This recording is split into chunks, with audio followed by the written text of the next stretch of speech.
السلام علیکم، ہمایوں اقبال شامی پاکستان اکنامک فورم کے حوالے سے بات کر رہا ہوں۔ آج میں جس موضوع پر بات کرنا چاہ رہا ہوں بڑا اہم موضوع ہے، بلوچستان کے حوالے سے بات کرنا چاہتا ہوں، جو پاکستان کا رقبے کے لحاظ سے سب سے بڑا صوبہ ہے، لیکن آبادی کے لحاظ سے آپ کو معلوم ہے کہ وہ سب سے چھوٹا ہے۔ بلوچستان کل پاکستان کے رقبے کا تقریباً 42% ہے، لیکن آبادی کے لحاظ سے یہ صرف 3 یا 4% کے قریب بنتا ہے۔ تو اس لحاظ سے وہاں پر جو مین پاور کی کمی رہی ہمیشہ سے، اور خاص طور پر ٹرینڈ مین پاور کی، تو وہ آج تک پوری نہیں ہو سکی۔ اب ہوا یہ کہ جب بلوچستان 1947 کے بعد سے پہلے کی میں اگر تھوڑی سی صورتحال بتانا چاہوں، تو بلوچستان کیونکہ غیر آباد علاقہ تھا بہت زیادہ، اور وہاں پر کوئی ٹرینڈ لوگ نہیں تھے، ڈاکٹر نہیں تھے، انجینئر نہیں تھے، ہاسپٹل نہیں تھے، ہاسپٹل بن نہیں سکتے تھے، کوئی پل نہیں بن سکتے تھے، انجینئر نہیں تھے، استاد نہیں تھے، اچھے اسکول کالجز نہیں بن سکتے تھے۔ تو وہاں پر انہوں نے خاص طور کے اوپر پنجاب کے جو مشرقی پنجاب کے علاقے تھے، خاص طور کے اوپر جو آج مشرقی پنجاب کہلاتا ہے، وہاں سے مسلمانوں کو، کیونکہ وہاں کے مسلمان زیادہ پڑھے لکھے تھے اور ڈاکٹرز بھی تھے، انجینئرز بھی تھے، تو ان کو بھجوایا گیا، اور یہ بلوچستان کے اپنے لوگوں کی بڑی خواہش تھی کہ وہاں یہ لوگ آئیں تاکہ ہمیں کو ایجوکیٹ کریں، ہمارے اسکول کالجز بنیں، ہمارے ڈاکٹر بنیں، ہمارے ہاسپٹل چلیں، وہاں پر ہمارا علاج ہو سکے، ہمارے انجینئر آ سکیں۔ تو وہ ہوتا رہا، تو لیکن پھر وقت کے ایسا دیکھا ہم نے کہ یہ 1970-71 کے اندر جب اس کو نیا صوبہ بنایا گیا، اور پہلی جو اس کی حکومت بنی وہ نیب کی مینگل، عطا اللہ مینگل اس کے چیف منسٹر تھے، جو اختر مینگل ہیں ان کے والد ہیں۔ انہوں نے سب سے پہلا کام یہی کیا کہ وہاں سے تمام ایسے لوگوں کو جو غیر وہاں کے صوبے سے تعلق نہیں رکھتے تھے، لیکن وہ کئی سالوں سے وہاں پہ رہ رہے تھے، کچھ تو بہت سالوں سے رہ رہے تھے، ان سب کو انہوں نے نکالنا شروع کر دیا وہاں سے، خاص طور پر سرکاری ملازمتوں سے، ان کو جو سرکار کی ملازمتوں سے ان لوگوں کو نکالنا شروع کر دیا۔ تو وہ لوگ تو نکل کے چلے گئے، اپنے اپنے علاقوں میں چلے گئے، پنجاب چلے گئے، سندھ چلے گئے، لیکن ہوا یہ کہ وہاں پر بلوچستان کے اندر وہ ایک جو قید پڑا، ڈاکٹر ختم ہو گئے، اس کا نتیجہ ہاسپٹل بند ہو گئے، یا ان کی ایفیشنسی بہت خراب ہو گئی، انجینئرز نہیں تھے، کوئی پل نہیں بن سکے، سڑکیں نہیں بن سکیں، اساتذہ نہیں تھے، کوئی وہاں پر اسکول کالجز نہیں صحیح بن سکے، یونیورسٹیز نہیں بن سکیں، ٹرینڈ لوگ نہیں بن سکے۔ نتیجہ یہ ہوا کوئی انفراسٹرکچر ڈیولپ نہیں ہوا، لوگوں کے بنیادی جو مطالبات تھے خراب ہو گئے، کاروبار میں یہ کافی لوگ تھے، ان کی وجہ سے کاروبار چلتا تھا وہ ختم ہو گیا، بہت سے ہنر کے پیشہ کے لوگ تھے، ہنر پیشہ لوگ تھے، تو ان کو سب کچھ جب نکال دیا گیا تو اس کی جو جگہ پر کرنے کی جو کوشش کی گئی، لیکن وہ آج تک پور نہیں ہو سکی۔ اب کیونکہ وہاں پر یہ حکومت جو ہے اپنی مقامی ہی لوگوں کے پاس تھی، تو مقامی لوگوں کو اب بہت زیادہ پیسہ دیا گیا، یعنی بلوچستان میں جو فائنانس ایوارڈ ہوتا ہے اس کے تحت اس کو اس کی آبادی سے 2 گنا سے بھی زیادہ، آلموسٹ 2.5-3 گنا کے قریب اس کو دیا جاتا ہے، سو دیٹ کہ وہ اس کو کہ ان کے مشکل حالات ہیں، محرومیہ کہہ دیتے ہیں، ان کو محرومیہ کہہ دیا جاتا ہے، لیکن میں اس کو محرومیہ نہیں کہتا، انیفیشنسی کہتا ہوں۔ تو وہ وہاں پر ان لوگوں کو جب ملا، لیکن وہ روپیہ جو ہے وہ خرچ نہیں ہوا، بلکہ وہ خرچ ہونے کی بجائے سارے کا سارا ان لیڈروں کے ہاتھ میں چلا گیا جو سیاسی طور کے اوپر آئے، اور وہ زیادہ تر سردار تھے، انہی کے ہاتھوں میں چلا گیا۔ وہ انہوں نے خوب اسے عیاشی کی، انہوں نے باہر بھی بینک بیلنس بھی بنایا، یہاں بڑا مال بنایا، لیکن اس سے عام لوگوں کو کوئی فائدہ نہیں ہوا۔ آج بھی اگر بلوچستان میں جائیں تو زیادہ تر آپ کو جو انفراسٹرکچر نظر آتا ہے وہ انفراسٹرکچر اسی علاقے کا، وہ اس دور کا ہے جو کہ 1 یونٹ سے پہلے کا ہے۔ 1 یونٹ کے بعد جب یہ صوبہ الگ صوبہ بنا تو وہاں پر آپ کو کوئی خاص انفراسٹرکچر نظر نہیں آتا، اور جبکہ اس کے بعد پیسہ بے تحاشا ملا، جبکہ 1 یونٹ سے پہلے اتنا پیسہ نہیں ملا کرتا تھا، لیکن اس کے بعد اتنا پیسہ ملا، لیکن وہ کچھ بھی خرچ نہیں ہوا۔ لیکن اس زمانے کا جو اس سے پہلے کا جو کم پیسہ ملتا تھا وہ خرچ ہوا، اور وہ اس کا نظر آتا ہے کہ وہاں اسکول بھی بنے، کوئی بلڈنگیں، کوئی واٹر ورکس، مجھے اتفاق ہوا دیکھنے کا کہ وہ واٹر ورکس بنا ہوا تھا وہاں پر زیارت کے اندر، جو کاریز کا سسٹم تھا اور کوئی واٹر ورکس کا تھا، اور وہ میں حیران رہ گیا کہ 1957 کا بنا ہوا تھا، اور جبکہ اس کے بعد اس کی مرمت بھی نہیں ہوئی۔ تو یہ چیزیں بڑا خطرناک ہوئیں، خیر نہیں ہو، یہ جو کچھ ہوتا رہا اس کا کیا کہا جائے۔ اب جو صورتحال ہے اب وہ یہ ہے کہ وہ جب وہاں پر ہوئی، پھر وہاں پر یہ جو ایک سرداری سسٹم کو ختم کر دیا گیا۔ وہ پہلے سرداری سسٹم تھا، سردار تھا، لوکل علاقوں کو جانتا تھا، ان لوگوں کو لا اینڈ آرڈر مینٹین کرتا تھا، حکومت کا خرچہ بھی کم تھا، وہ بھٹو صاحب نے ختم کر دیا۔ وہ وقت کے ساتھ ساتھ نہ وہ ختم ہو سکا، انہی سرداروں نے ان لوگوں کو آپ آزاد کرانے کی بات کرتے تھے، انہی لوگوں کو انہوں نے پیسے دیے، اور انہوں نے ہتھیار دے دیا اور وہ سڑکوں پہ چڑھا دیا، ان کو پہاڑوں میں بھیج دیا، وہ حکومت کے خلاف لڑ رہے ہیں، ریاست کے خلاف لڑ رہے ہیں۔ بہرحال اب جو نئی یہ صورتحال آ رہی ہے کہ وہاں کالجز بھی پھر بنے، یونیورسٹیز بھی بنے، لیکن ان پہ ساروں پہ قبضہ ہو گیا یہ نیشنلسٹ گروپس کا۔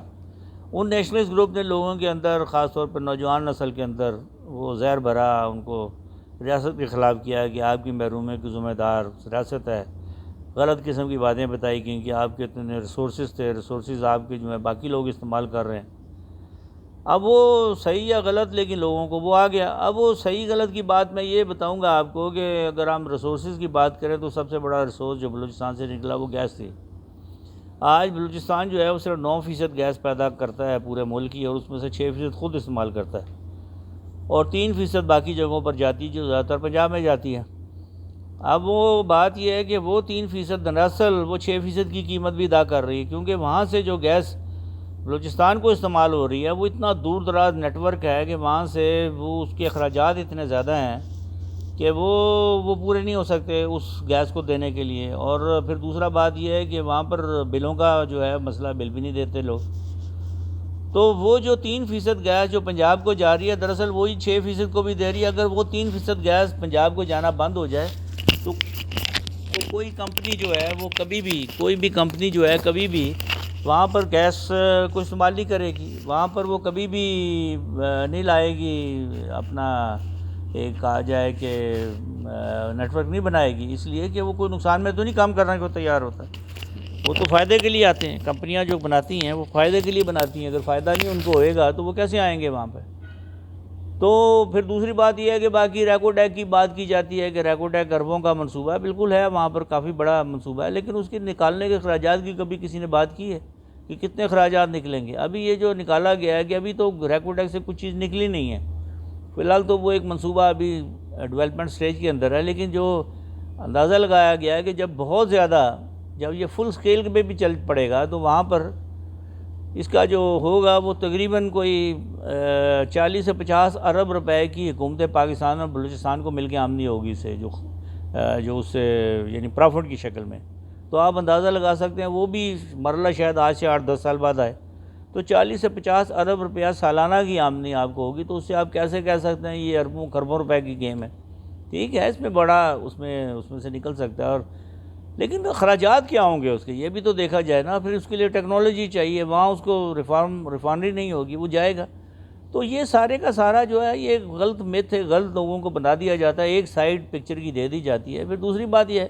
کہ بلوچستان کو کیا مل رہا ہے؟ بلوچستان کو اس وقت 650 ارب روپیہ نیشنل فائنانس ایوارڈ سے مل رہا ہے، جبکہ بلوچستان خود 100 ارب روپیہ بھی اس وقت وہاں پر کلیکٹ نہیں ہوتا، وہاں سے جنریٹ نہیں ہوتا۔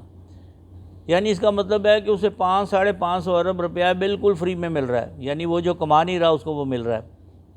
پلس وہاں پر جو دوسرا آپ کو گیس کی رائلٹی مل رہی ہے، اور وہ 6% کی بجائے 9% کی مل رہی ہے، جو کہ آپ استعمال کر رہے ہیں اس کی بھی رائلٹی مل رہی ہے۔ لوکل کانے وغیرہ جو کولے وغیرہ ہیں، یہ چھوٹے چھوٹے جو کرومائٹ وغیرہ کے، وہ لوکل لوگوں کے پاس ہیں،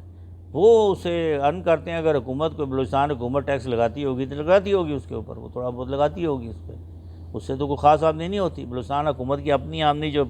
پروونشل ہے وہ تو بہت ہی کم ہے، لیکن نیشنل جو انکم ٹیکس کے ذریعے یا کسٹم یا اس کے کچھ نہیں ملتا۔ پھر وہاں سے جو سمگلنگ کے جو نقصان ہوتا ہے وہ تو 600-700 ارب روپے کا تقریباً نقصان صرف پیٹرول کی شکل میں ہو رہا ہے، جو پیٹرول آ رہا ہے وہاں سے۔ تو وہ آپ کہنے کو کہتے ہیں جی کہ ہمارا روزگار لگا، بھائی روزگار، اس قسم کا روزگار، غیر قانونی روزگار کی تو بات نہیں کی جا سکتی، کوئی ملک اس کی اجازت نہیں دے سکتا۔ تو یہ پھر آپ کو جناب، یہ جو آپ کو گندم کہاں سے جاتی ہے؟ پنجاب سے جاتی ہے۔ کاٹن کہاں سے جاتی ہے؟ پنجاب سے جاتی ہے۔ کپڑا جاتا ہے، پھر آپ کو چاول جاتا ہے، چینی جاتی ہے، فرٹیلائزر آتی ہے، ایڈیبل آئل، گھی، یہ سارا وہاں سے ملتا ہے۔ بلوچستان سے تو صرف سیب یا چند فروٹ کے علاوہ کچھ نہیں آتا وہاں سے، یا کوئلہ آتا ہے۔ آپ کوئلے کے بارے میں ابھی پچھلے دنوں وہ کوئلے کے ٹرک جب وہ حملے کیے گئے موسیٰ خیل کے پاس، تو کوئلے کے وہ اس طرح کے ٹرکوں کو لوٹا گیا، جلا دیا گیا۔ اب مجھے نہیں سمجھ آتی کہ اس سے فائدہ کس کو ہوگا، نقصان کس کو ہوگا۔ اس کوئلے کی جو ڈیمانڈ ہے وہ تو ہے ہی پنجاب کے اندر، تھوڑی بہت سندھ میں ہوگی اس کی۔ اب وہ آپ اس کوئلے کو ایران کو تو نہیں بیچ سکتے، ایران یا افغانستان کے پاس تو اپنا بہت زیادہ کوئلہ پڑا ہوا ہے، وہ کہاں سے خریدیں گے اس کو؟ تو وہ اگر کوئلہ نہیں وہاں سے نکالا جائے گا اور بلوچستان کے اندر اس کی کوئی ڈیمانڈ ہے نہیں تو وہ تو کالیں بند ہو جائیں گی، وہاں سے سارے لوگ بے روزگار ہو جائیں گے جو کالوں کے ساتھ کام کرتے ہیں، جن کا روزگار لگا ہوا ہے، جن کو منافع آتا ہے، وہ سارا ختم ہو جائے گا۔ بلوچستان حکومت کو ٹیکسز آتے ہیں وہ ختم ہو جائیں گے، تو اس کا نقصان کسی کو ہوگا؟ پنجاب تو کہیں اور سے بھی خرید لے گا، اس کو سندھ سے لے لے گا، کہیں اپنی بھی لوکل بھی ہے اس کو ایکسپلور کر لے گا، تھوڑا مہنگا ہی ہوگا نا، اس سے زیادہ نہیں، افغانستان سے بہت آتا ہے، تورخم کے راستے آتا ہے، وہاں سے آ جائے گا، کھلا آ رہا ہے وہاں سے، اس میں تو کوئی مسئلہ نہیں ہوگا۔ مسئلہ تو وہاں سے ہوگا آپ کو کہ جب آپ اس کو نکالیں گے اور پتہ لگے گا کہ جناب یہ تو کوئلہ جو ہے اب آپ کیا کریں، اس کولے کا کیا کرنا ہے آپ نے، تو یہ تو اپنے آپ کو نقصان پہنچانے والی۔ اسی طرح سیب کے باغات ہیں، سیب کی کتنی کنزمپشن ہوگی بلوچستان کے اندر، وہ تو اگر کراچی میں نہیں جاتا، اگر وہ پنجاب میں نہیں آتا تو وہاں سے تو اس کا فائدہ بھی نہیں ہوگا اس کو، باقی فروٹس کا بھی یہی حال ہے۔ تو جو یہ چیزیں جا رہی ہیں یہاں سے وہ بہت زیادہ امپورٹنٹ ہے، کھانے کے روٹی کے بغیر کوئی بندہ نہیں رہ سکتا، کپڑے کے بغیر کوئی بندہ نہیں رہ سکتا، وہ سارا یہاں سے جاتا ہے، نمک جاتا ہے۔ بہرحال میں نے کہنے کا مطلب یہ ہے کہ یہ چیزیں بڑا غلط قسم کی جو لوگوں کو بتائی گئیں اور اس کا نتیجہ یہ ہوا کہ وہ ایک غلط متھ میں اور وہ نیشنل جماعتوں کا ہو گیا۔ اب رہ گیا مسئلہ کہ اب کیا، اب انسرجنسی میں اس وقت ہو یہ رہا ہے کہ ایک بڑا عجیب وہاں پر تماشا بنا دیا گیا انسرجنسی کے نام کے اوپر، اور خاص طور پر جب سے یہ سی پیک کا معاہدہ ہوا، سی پیک سے چائنیز انجینئر آئے، اس میں بھی ہم نے یہ دیکھا کہ وہاں پر جو